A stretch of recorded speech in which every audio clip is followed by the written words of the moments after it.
Oke, kali ini kita akan bedah sebuah kasus kepemimpinan yang lagi jadi sorotan. Ini tentang Shirley Chuanda, Gubernur Maluku Utara, dan gimana kepemimpinannya diuji oleh serangkaian krisis. Bayangin ya, dia ini seorang pemimpin yang mencetak sejarah, tapi provinsinya justru dilanda krisis bertubi-tubi. Nah, ini memunculkan satu pertanyaan penting. Pas rakyat lagi butuh-butuhnya, di manakah sang gubernur? Oke, kita kenalan dulu ya. Shirley Chuanda ini bukan sekedar gubernur biasa. Dia adalah gubernur perempuan pertama di Maluku Utara, sebuah provinsi yang mayoritas penduduknya Muslim. Jadi kemenangannya itu benar-benar momen yang bersejarah banget. Tapi baru aja menjabat, kepemimpinannya langsung diuji. Kita mulai dari krisis yang pertama, gempa bumi.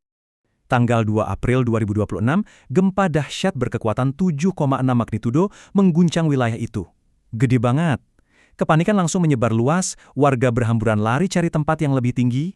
Nah, di tengah situasi genting ini, respons yang ada kok kontras banget ya. Di satu sisi, Badan Penanggulangan Bencana Daerah itu langsung gerak cepat, aktif di lapangan. Di sisi lain, respons dari Gubernur Chuanda kabarnya terbatas cuma lewat imbauan di media sosialnya aja. Dan ini nih, inti dari kritiknya. Sumber kami menyebutkan bahwa sang gubernur sendiri tidak dilaporkan meninjau lokasi kerusakan secara langsung. Jadi kesannya ya, dia cuma memantau dari kejauhan. Seolah-olah gempa aja belum cukup. Cuma sehari setelahnya, meledak krisis kedua yang jauh lebih rentan. Yuk, kita lihat krisis kedua, konflik sosial. Ini semua kejadiannya cepet banget, tanggal 3 April. Pemicunya penemuan sesosok mayat, langsung pecah bentrokan brutal antara warga desa Banemo dan Sebenpopo. Dalam sekejap, situasinya memanas, jadi kerusuhan maut. Rumah-rumah dibakar, bahkan pos polisi ikut diserang. Biar kita paham seberapa gawatnya situasi ini, kita perlu ingat sejarah. Dulu, konflik sektarian di akhir tahun 90-an dan awal 2000-an itu menewaskan lebih dari 3.000 orang di wilayah ini. Jadi, taruhannya benar-benar tinggi. Dan di sini, polanya seakan terulang lagi. Wakil Gubernur, Sarbin Sehe, dilaporkan langsung berangkat ke lokasi buat mediasi. Sebuah tindakan yang krusial banget buat nenangin warga. Sebaliknya, Gubernur Joanda, yang seharusnya jadi figur pemersatu utama, kabarnya nggak terlihat hadir di tengah warganya yang lagi berkonflik. Jadi, apa ini cuma dua insiden yang kebetulan aja? Sumber kami mengindikasikan ini bisa jadi bagian dari sebuah pola yang lebih besar. Coba kita telusuri, apa ini sebuah pola ketidakhadiran?